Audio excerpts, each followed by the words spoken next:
Good morning mga kahimas, kumusta po kayo? Siyempre, another vlog na naman to. Meron tayong Ford Ranger 4x4 engine wash tutorial. So ayan mga kahimas, pagmasdan nyo lang yung muka. Ayan, okay. Engine wash tutorial. Then papakita ko yung likod para maging familiar kayo. Magaling! Lalo ka nilang makukusunatan!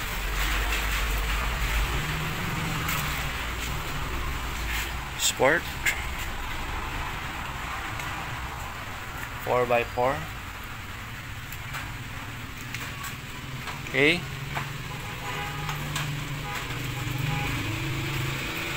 Yan. Para maging familiar kayo mga kahimas sa mga mag-engine wash. So ano-ano nga ba yung mga dapat ingatan sa Ford Ranger 4x4? Siyempre ang kanyang intake filter hose. Yan. Tatakpan niya ng plastic para hindi pasukin ng tubig ang kanyang intake filter hose. And syempre ang kanyang battery ay mag-aalis tayo mamaya ng battery, negative. Mag-aalis tayo mamaya ng negative. At ang kanyang computer box, ayan, or ECU module. Ayan po ang kanyang module. Okay. Ayan, kanyang module. So kailangan matakpan niya ng plastic ng buo. Kailangan di pasukin ng tubig. Syempre ang kanyang insulator, wag na wag kayong mag-spray ng pressure water sa insulator dahil yan po ay gawa sa lawanit na manipis na pwedeng masira kapag in-spray ninyo ng pressure water. So mamaya papakita ko yung tutorial paano maglinis ng insulator na hindi gagamit ng pressure water upang kayo hindi makasira. Hindi tayo papayag. Okay? Gagawa ko ng paraan. Yan. So yun lang mga kahimas ang dapat natin ingatan. Insulator,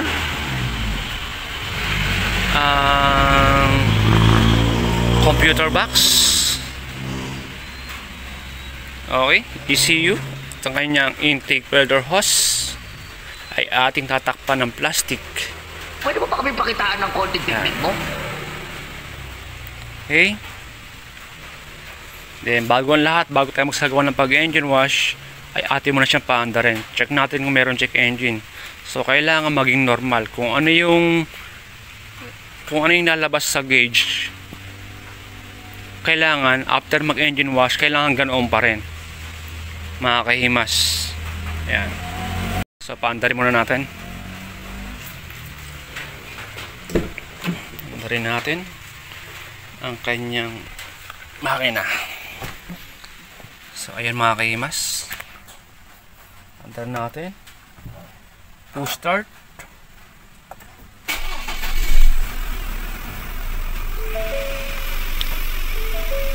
So ayan mga kahimas, negative.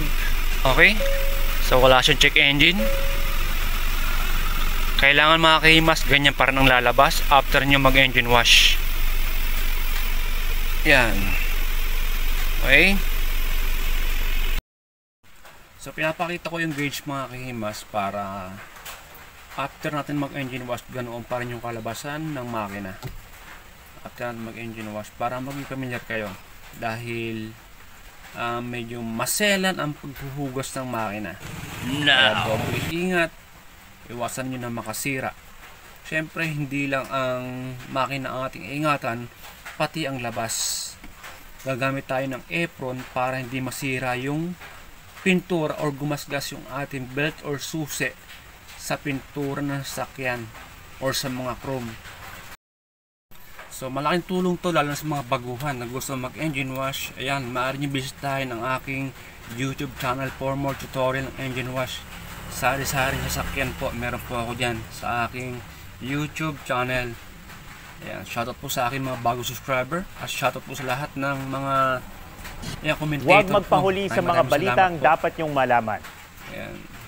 So ayun mga kayo, baka tayo. Okay. So tanggalin natin yung kanyang ang negative ng battery. Ito yung positive, ayan, plus. Ito yung negative. Okay? aasin natin itong kanyang connection para hindi magkaroon ng aberya. So optional kapag sobrang dumi ng makina ay pwede kayong gumamit ng degreaser, or kung sakali may tagas ng langis ay pwede kayong mag-apply ng kerosene. So mga kailangan natin mga kahimas, pressure water, blower, kung wala kayong blower pwede naman air compressor para ma-blower nyo lahat ng mga terminal socket. Yan, mga ganyan, connection, lahat kailangan ma-blower nyo na maayos or matuyo nyo na maayos yung buong makina. Syempre kung wala kayong foam tank machine, pwede naman kayo gamit ng car shampoo or Joy. Wash mitt, foam, microfiber towel, pansabon, pwede po yan kahit alin dyan. Okay? Detailing brush or paint brush, kahit alin po dyan sa mga hindi abot ng ating mga daliri. Pwede po yung paint brush or detailing brush sa lahat ng area. So, kinakailangan masabon nyo lahat ng area, lahat lang po ng abot. At iwasan po ninyo na mahugot ang kanyang mga terminal socket or maputol ang kanyang mga cable. Yan. Maging maingat po para iwas aberya. Yan. Okay? Lahat ng mga wire, kailangan nyo ingatan. Yan. Mga kahimas. So ayan mga kahimas, may takip na ng plastic yung kanyang intake filter hose. Syempre yung kanyang module, may takip ng plastic. Okay, bago ay magsagawa ng engine wash. Then yung kanyang battery, tinanggal ko na rin yung negative bago tayo magsagawa or pag maghugas ng makina.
So yun mga kaimas, gagamit tayo ng microfiber towel. May sabon.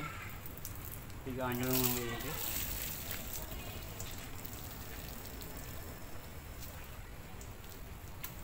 Tsaka nyo ihahagod sa insulator hanggat makuha yung dumi. Okay?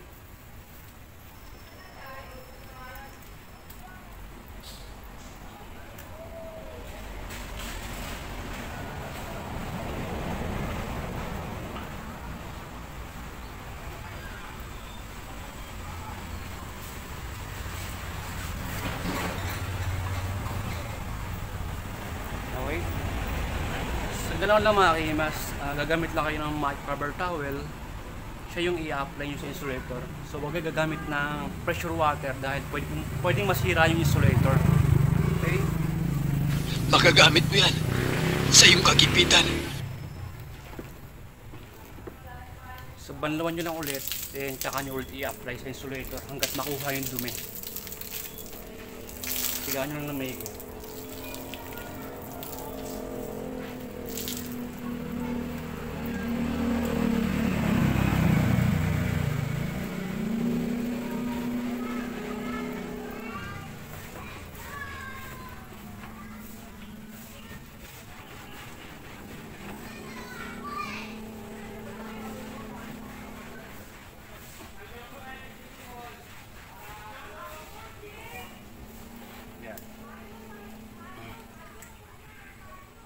So mga kahimas, huwag kayo gagamit ng brush dahil pwedeng masira yung insulator.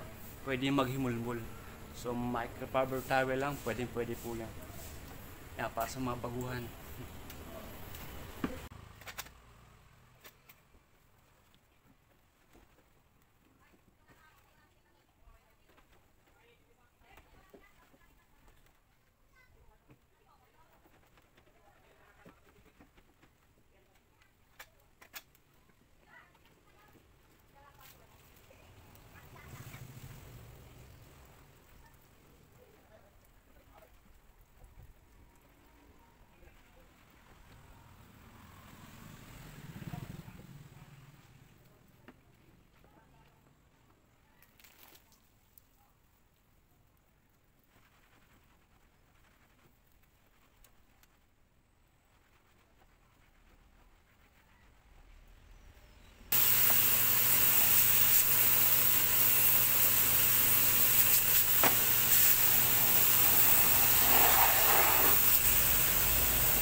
So yun mga kahimas, after natin mag-blower, kailangan mag-blower lahat ng area bago nyo ikabit yung negative ng battery. At kailangan ay tanggalin nyo na rin yung plastic sa kanyang intake filter hose at sa module computer box ay akin na tinanggal upang di magkaroon ng aberya.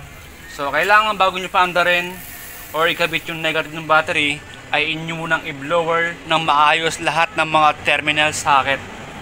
Okay?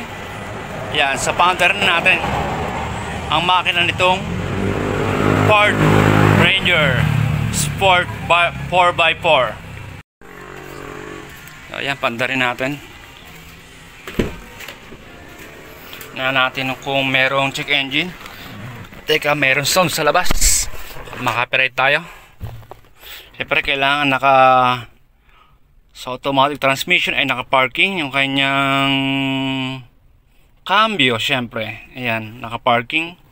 Okay. Pandarin natin. Push start.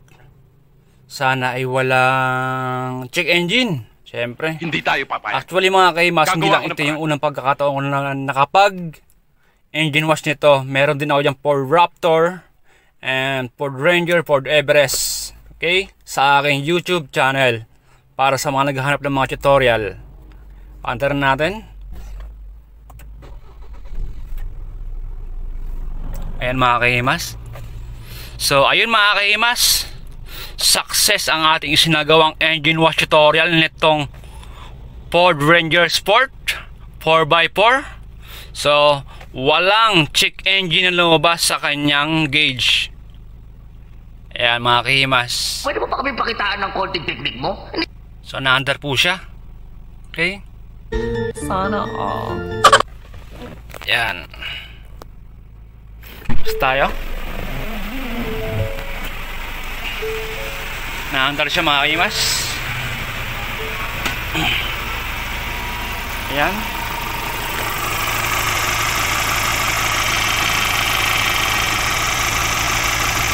Okay. Maganda yan, bata. Pinahanga mo. So yun mga kahimas, at mabot na nga kayo hanggang sa kaduluduluhan ng ating tutorial nitong Ford Ranger Sport sa ating isinagawang engine wash tutorial. Kaya maraming salamat sa lahat ng mga nanonood ng aking YouTube channel. Shoutout po sa inyo lahat. Hindi ko na kayo may isa-isa. Basta po sa lahat ng nagko-comment sa comment section, lahat ng mga bagong subscriber, mga silent viewer, thank you so much. So kita tayo sa mga sunod na upload ng ating mga tutorials. So thank you po. Bye bye.